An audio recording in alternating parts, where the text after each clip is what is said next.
Bismillahirrahmanirrahim. Assalamualaikum warahmatullahi wabarakatuh. Alhamdulillah rabbil alamin. Wassalatu wassalamu ala asyrafil anbiya'i wal mursalin wa ala alihi wa ashabihi ajma'in. Amma ba'du, ikhwani wa akhwati fillah rahimani wa rahimakumullah. Kita lanjutkan kembali pelajaran bahasa Arab kita dari buku Belajar Menyusun Kalimat ya, dan cerita pendek sederhana dalam bahasa Arab. Sekarang kita akan bahas bab kedua ya dari bagian ketiga dalam buku ini tentang kedudukan isim yang namanya adalah as-sifatu. Sifat. Ya, sifat di sini maksudnya adalah nama posisi isim atau kedudukan isim dalam kalimat, bukan kata sifat ya. Walaupun kebanyakannya as-sifatu ini berasal dari kata sifat. Ya. Tapi yang dimaksud di sini adalah nama kedudukan. Ya. Bukan kata sifat. Kalau kata sifat nanti ada yang berkedudukan sebagai khobar. Bahkan kalau Anda perhatikan, ya contoh-contoh khobar yang telah diberikan itu kebanyakan adalah kata sifat.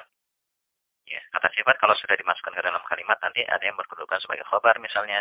Atau ada juga yang berkedudukan sebagai as-sifatu sifat. Yang akan kita bahas di sini. Sifat as-sifatu adalah isim yang digunakan untuk mensifati isim sebelumnya.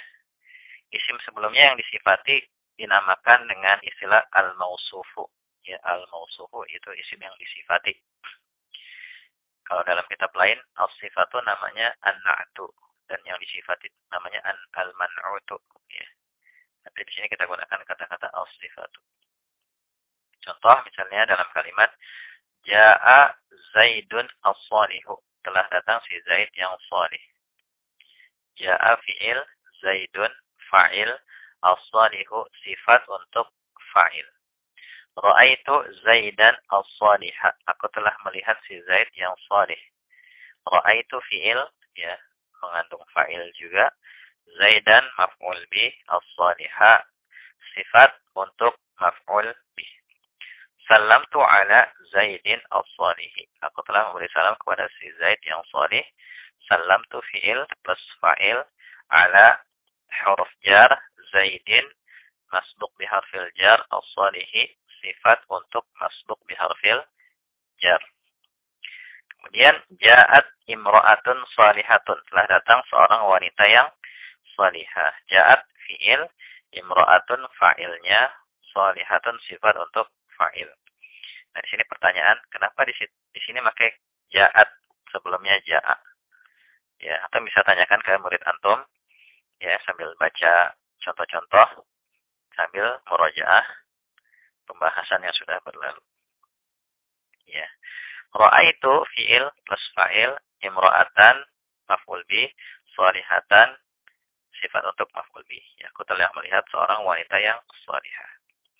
Salamtu ala, aku telah memberi salam kepada imra'atin, seorang wanita shalihatin yang shalihah.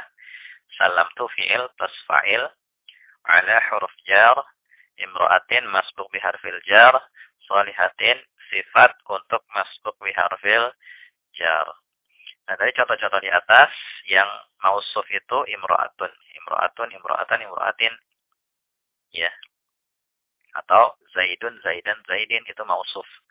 Sifatnya shalihatun, shalihatan, shalihatin. Atau kalau untuk zaid, as-salihu, as-saliha, as-salihi itu sifatnya. Ya, dan di sini ada catatan penting. Pertama, sifat dan isim yang disifati mausuf harus sama dalam 3 hal. Harokat akhirnya sama. Ya, ini kaidah untuk pemula. Harokat akhirnya sama. Kemudian jenisnya juga harus sama. Ya, muzakkar, muzakkar, mu'annas, mu'annas. Yang ketiga, kejelasannya sama. Ma'rifat, ma'rifat, nakirah, nakirah. Atau bisa lihat untuk contoh-contoh yang di atas. Ya. Atau lihat pada contoh-contoh di atas. Ya. Seperti misalnya, Ja'a Zaidun as-salihu. Ya, Zaidun as-salihu. Zaid ini yang disifati mausufnya, as-salihu sifatnya. Di sini sama-sama berjenis muzakkar dan sama-sama ma'rifat. Ya, kalau sama-sama mu'annas seperti ja'at imro'atun shalihatun. Ini sama-sama jenisnya. Ya, mu'annas. Kemudian yang kedua, untuk menentukan harokat sifat harus ditentukan terlebih dahulu kedudukan mausufnya. Ya, jadi penentuan harokat akhir sifat itu dengan melihat pada harokat akhir mausuf. Ketiga, mausuf bukan kedudukan inti, ya sama seperti ma'atuf. Pembahasannya mirip ya dengan ma'atuf. Sehingga untuk menentukan harokat akhirnya harus ditentukan terlebih dahulu kedudukan intinya. Ya, misalnya apakah dia mubtada, khabar, fa'il, maf'ul bih, masuk di harfil jar, ya, dan lain sebagainya. Di sini ada contoh penentuan kedudukan isim yang bisa antum pelajari, yang bisa antum kaji. Misalnya pada kalimat taqra'u, sedang membaca, bintun, seorang anak wanita, jamilatun yang cantik, Al-Quran al-Karima yang mulia, fil masjidi, di masjid al-kabiri yang besar itu. Al-bintu, ya anak wanita itu, al-jamilatu yang cantik itu adalah thalibatun, seorang siswi, jadidatun yang baru, fil madrasati, di sekolah, al-wasi'ati yang luas itu. Ya, di sini taqra'u adalah fi'il. Fi'il apa ini? Apakah fi'il madhi, fi'il mudhari, fi'il amr? Ya, jawabannya adalah fi'il mudhari. Atau kalau antum mengajar di kelas, antum bisa menguji konsentrasi murid, ya. Antum bisa tanya gini, taqra'u fi'il apa nih? Fi'il madhi apa fi'il amr? Jawabannya kan nggak ada di pilihan itu ya. Fi'il madhi apa fi'il amr? Jawabannya fi'il mudhari. Kalau dia berkonsentrasi, dia akan jawab mudhari gitu. Taqra'u jadi fi'il ya. Bintun fa'ilnya, jamilatun sifat untuk fa'il. Al-Qur'ana maf'ul bi, al-Karima sifat untuk maf'ul bi, fi huruf jar, al-masjidi masbuk bi harfil jar, al-kabiri ya sifat untuk masbuk bi harfil jar. Kemudian al-bintu ini mubtada, al-jamilatu ya sifat untuk mubtada. Ya, untuk melihat di situ sama-sama harokat akhirnya dhamma, kejelasannya juga sama-sama ma'rifah, ya sama-sama muannas. Dan al-jamilatu di sini bukan khabar, karena khabar kan definisinya isim nakirah. Lalu khabarnya mana? Thalibatun khabarnya. Dan jadidatun sifat untuk khabar. Fil madrasati fi huruf jar, al-madrasati masbuk biharfil jar, al-wasi'ati sifat untuk masbuk biharfil jar.